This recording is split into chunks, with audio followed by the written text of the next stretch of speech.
tema para desarrollar con Emilio Saldaña, analista de tecnologías para la información. ¿Cómo estás? Bienvenido. Encantado de saludarte, Gladys, y de saludar a tu audiencia. Gracias por la invitación. A ti gracias por estar con nosotros para un poco conocer más este mercado, ¿no? Que está en desarrollo, pero todavía no es tan rentable, incluso hasta tampoco tan conveniente para la protección Ujú. del medio ambiente.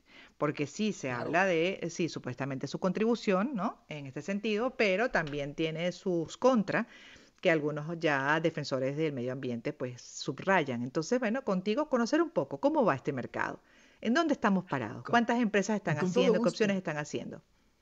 Y te agradezco mucho además esta oportunidad de platicar porque hemos visto mucho el crecimiento a nivel noticioso, a nivel contenidos, incluso en las distintas plataformas digitales que utilizamos, de la llegada de los autos eléctricos en distintos lugares del mundo. Han crecido mucho en países tan disímbolos, digamos, como desde China, que es uno de los principales productores de tecnología para autos eléctricos, pasando por supuesto por Estados Unidos, pero México, Latinoamérica, han visto un crecimiento también importante en Europa en general de los autos eléctricos, pero al mismo tiempo, y aquí es algo muy interesante y que me fascina de esta oportunidad de conversar contigo, también hemos empezado a conocer que esta idea que nos vendían de los autos eléctricos como justamente un brinco de 180 grados hacia lo sostenible, hacia lo verde, por un lado. Por otro lado, habíamos escuchado que los costos, tanto de adquisición como de costo de mantenimiento de un vehículo eléctrico, eran infinitamente inferiores. Y estamos conociendo que hay realidades que se están ajustando. Y fíjate, eh, algo antes de pasar a ciertos números que te quiero compartir y a tu audiencia, hay varios aspectos de la resistencia para los autos eléctricos que estamos conociendo que llaman mucho la atención. Uno Ajá. de ellos es la ansiedad del rango o range anxiety, que se conoce como tal, y es la angustia que nos genera en los autos eléctricos, la incertidumbre de alguna forma, aunque venga muy presentada en la computadora, de hasta dónde voy a llegar, o si voy a llegar al punto, ¿cómo me voy a regresar? Porque la infraestructura de carga, los lugares donde podamos cargar nuestros vehículos eléctricos, están creciendo de manera muy dispar en distintas partes del mundo, y aún en específicos países y aún en estados específicos, como el caso, por ejemplo, de Estados Unidos, el crecimiento y disponibilidad de lugares de carga, en el caso de México nos está pasando algo similar. Hay lugares y ciudades en donde hay algunos puntos de carga que están creciendo, pero hay otros lugares y estados en donde te es muy Mm. difícil encontrar un punto de carga, y esto también genera resistencia hacia ello. El clima, por ejemplo, Gladys, ¿quién lo habría pensado? Hace mucho frío, las baterías de los automóviles eléctricos sufren este impacto de manera muy importante, y por ejemplo, el rango que tienen, la cantidad de kilómetros que te pueden dar, si el clima es muy Varía. frío, se reduce considerablemente. Entonces, Mm. como puede ver nuestra audiencia y como pueden escuchar, hay varios aspectos de la forma en la que hemos estado acostumbrada a la sociedad a transportarnos en modo vehículo eléctrico, que todavía ante la llegada de los vehículos, digo, en vehículo tradicional, perdón, que la llegada de los vehículos eléctricos hoy todavía le es difícil suplirlo, por no decir esto que tú comentabas último, y con esto te regreso el micrófono, y tiene que ver con la sustentabilidad. Hemos escuchado que los autos eléctricos sí, en efecto, podrían generar menos contaminación al momento de su uso porque no existe combustión, ¿no? Es al ser Mm. eléctrico. Sin embargo, los procesos de manufactura de los vehículos eléctricos, incluido el proceso mismo de las baterías, son realmente contaminantes o tan contaminantes como los vehículos tradicionales en muchos casos, y los componentes de los vehículos, desde las llantas, por ejemplo, que utilizan productos de plástico, de carbón, de petróleo, derivados del petróleo, todavía son significativos en cada uno de estos vehículos. Entonces, en efecto, no hay un proceso, digamos, verde realmente en el proceso completo o en el entorno completo de un vehículo eléctrico, desde su producción hasta su propiedad y utilización cotidiana. Sí, bueno, de hecho hay como diferentes modalidades, ¿no? Está el 100% eléctrico, pero también está el híbrido. Claro, Y ahí te iba claro, a claro, por preguntar, supuesto. ¿cómo le ha ido al híbrido? ¿Cómo le ha ido al híbrido? Me imagino que mejor que al eléctrico total, o sea, el Mucho carro mejor. completamente eléctrico, claro, porque le presentas Sí, al claro, mucho consumidor, mejor. al cliente, las opciones y porque además también hay otro factor que no mencionabas, que es además de la autonomía, el tiempo que toma la carga, ¿no? Porque entiendo Claro. que cuando compras estos cargadores domésticos, bueno, tienes que pasar toda la noche con el carro cargando. En estos cargadores, estos puntos públicos, entiendo que dura menos, Sí, pero dura bastante más siempre que lo que es poner gasolina, ¿no? En este caso con en las bombas, pues como conocemos dentro del modelo tradicional. Claro, Yo por lo menos no puedo estar con un vehículo que me reste tiempo en mi dinámica actual. O sea, yo lo pienso y digo, no, sí, no puedo. Y sí, lo otro sí. que me genera a mí angustia es aquellos casos que han salido, Emilio, hasta qué punto son ciertos y tan frecuentes de problemas que se le presentan a estos carros eléctricos que a veces hasta se aceleran o, bueno, tienen Sí. un comportamiento errático que puede originar accidentes. A mí eso me estresaría también mucho. No, a todos y a todas nos estresa mucho porque en efecto, al estar involucrado cada vez más equipamiento electrónico en la Ujú. conducción de un vehículo, la posibilidad de que haya una falla, así como se nos pasma nuestra computadora o nuestro teléfono, pues la posibilidad de que esto suceda en alguno de los sistemas de un vehículo nunca va a estar extenta y vaya, hacen esfuerzos muy grandes por reducir la posibilidad de que suceda, pero es una observación importantísima que haces. Y en un trayecto de viaje tradicional, el que nos preguntáramos si voy a tener que parar 2, 3 veces y cada uno de estos altos para cargar me va a tomar 30 minutos de carga, Mm.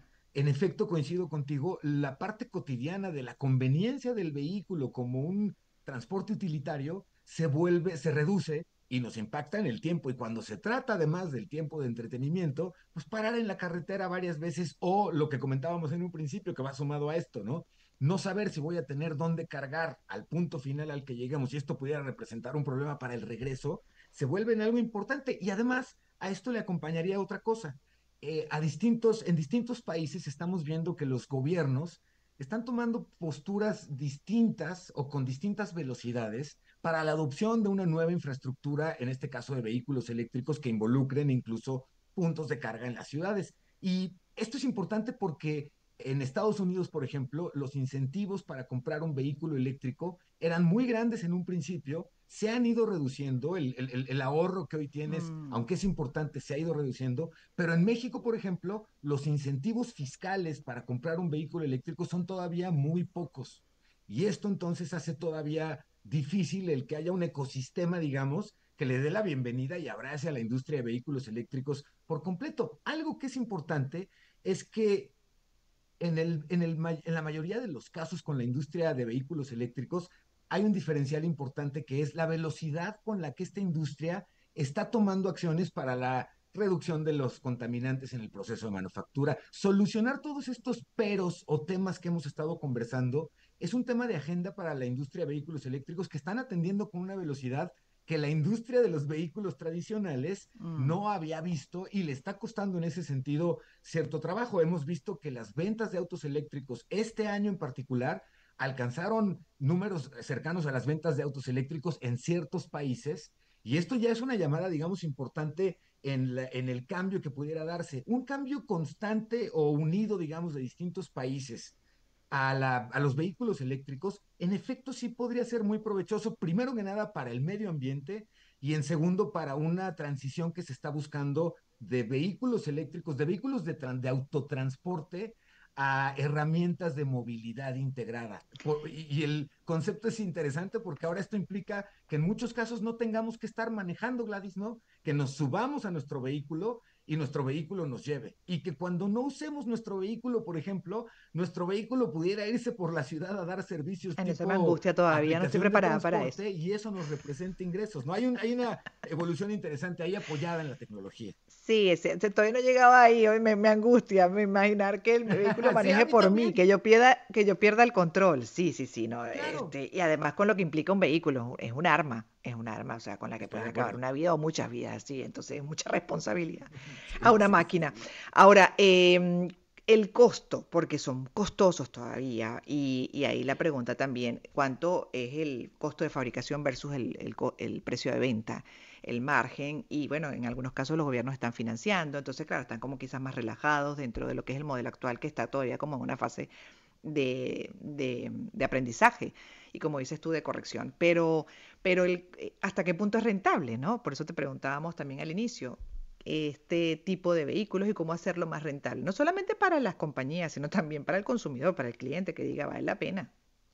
No, no, por supuesto. De hecho, los costos iniciales de vehículos eléctricos son generalmente todavía más altos, pero los costos operativos a lo largo de la vida útil, digamos, del vehículo, sí tienden a ser más bajos el ahorro, por ejemplo, en términos del costo del combustible versus el costo de la energía eléctrica, ahí para el propietario hay una ventaja que es importante. Sin embargo, los costos en general de los vehículos de combustión todavía hoy son más accesibles para la mayoría de los consumidores en términos de precio de compra inicial y tienes que enfrentar el costo, pero es un costo que ya tenemos, digamos, muy asimilado, que es el costo del uso del combustible, con otra gran ventaja, ¿eh? Que es un detonador importante. En el caso del combustible, no importa en dónde te encuentres, hay dos posibilidades. Que alguien tenga una cubeta, un garrafón con gasolina que puedas comprar, o que tú mismo puedas traer en tu vehículo un garrafón adicional de combustible que extiende el rango de forma importante en un vehículo de combustión. Una diferencia que suena casi irrisoria en vehículos eléctricos porque traer otra batería suena impensable y traer, que lo hemos visto ahora hasta convertido en meme, Gladys, ¿no? Traer un motorcito en la cajuela que utiliza gasolina, ¿no? Para generarte energía eléctrica para cargar tu vehículo, suena Ah, no, evidentemente claro, irrisorio. Todavía absurdo. es un dilema en el que se encuentran ahí y que para nosotros, usuarios, esta sensación de independencia y de control en mi transporte hoy todavía es muy, muy determinante en la compra. Sí, es fundamental, pero sí también a la larga en el mantenimiento, bueno, por ejemplo, en un vehículo Sí, tradicional, hacer un motor puede ser costosísimo. En este caso, todas esas cosas se obvian, todas esas cosas se eliminan. sí. Pero ¿cuánto puede costar que te falle y ya para terminar, pues se me acabó el tiempo, me están haciendo las señas, pero que te Ay, sí, falle el sí. sistema eléctrico, Hoy que es todavía los todo. costos, y esto es importantísimo, pasa con los autos eléctricos, pasa con una experiencia rapidísima para nuestra audiencia que van a encontrar muy espejeada. Pasa como cuando tienes compras en línea en general. Mientras todo sale bien, todo es maravilloso. Pero cuando algo falla en el proceso de compra, desde la reclamación, la devolución, hasta la obtención de un producto, a veces se hace complicada. Con los autos eléctricos y las reparaciones, este es un detalle. Cuando requieren ir a reparación, el tiempo de reparación y probablemente el costo de reparación hoy es significativamente más alto que con los vehículos tradicionales por la disponibilidad de piezas, uno, que es un reto para las distribuidoras en distintas partes del mundo, Mm. y por otro lado, porque la tecnología que se requiere y se repara hoy es más costosa en su fabricación y evidentemente en su mantenimiento. Esto es importante todavía. Sí, hay varios temas todavía importantes a resolver. Gracias, Emilio. Emilio Saldaña, analista de tecnologías para la información, hablando de los carros eléctricos y cuán rentables o no son en este momento, ¿no? Ya, bueno, están en ese Placer. proceso también, así es reciente, pero ajustando. Me imagino en algún momento hablaremos de manera distinta sobre este nuevo mercado de carros eléctricos. Gracias una vez más por haber estado con nosotros. Vamos a una pausa, en breve regresaremos. Conciencia 2000.